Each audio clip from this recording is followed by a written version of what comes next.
Thank you for visiting our channel. Please like, share and subscribe for more exciting food videos. This is part 2 of our salted pickle guide. In this video, we'll talk about storage, troubleshooting, and creative ways to enjoy your homemade pickles. Let's continue. Selecting the right salt for your jar. You might think any salt will do, but the type of salt in your jar really matters. Most people have ionized table salt in their pantry, but you should avoid using it for pickling. Table salt often contains anti-caking agents and iodine, which can ruin your batch. Iodine often turns the brine a dark, unappealing color or gives the pickles a weird metallic aftertaste. In addition, those extra chemicals can make the liquid look muddy rather than naturally cloudy. Instead, look for pure sea salt or kosher salt. These options don't have additives, so your brine stays clean and pure. Pickling salt is another great choice because the fine grains dissolve quickly in cold water. Getting the ratio right is the next secret to success. Most recipes suggest a brine that is about percent to percent salt by weight. For a standard quart-size jar, this usually means adding about 1.5 to 2 tablespoons of salt to a quart of water.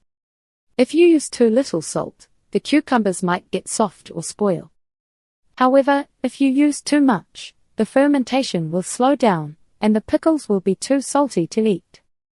Always stir the salt into the water until it's completely gone before pouring it over your cucumbers.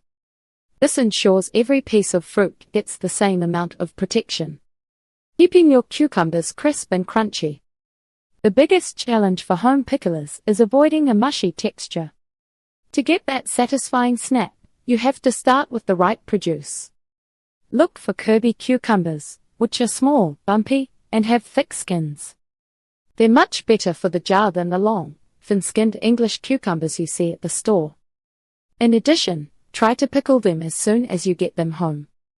Even a few days on the counter can make a cucumber lose its internal structure. If you can't use them immediately, soak them in an ice water bath for an hour before you start. This simple trick helps wake up the cells and keeps them firm during the long soak in the brine.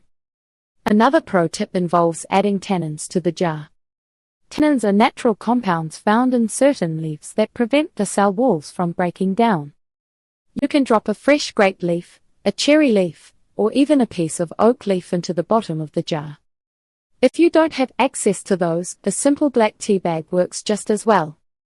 These additions don't change the flavor much, but they act like a safety net for crunchiness. Also, remember to trim the blossom end of the cucumber. That tiny spot contains enzymes that cause softening, so cutting off just a sliver can save the whole batch. Thank you for watching. Please remember to like, share and subscribe.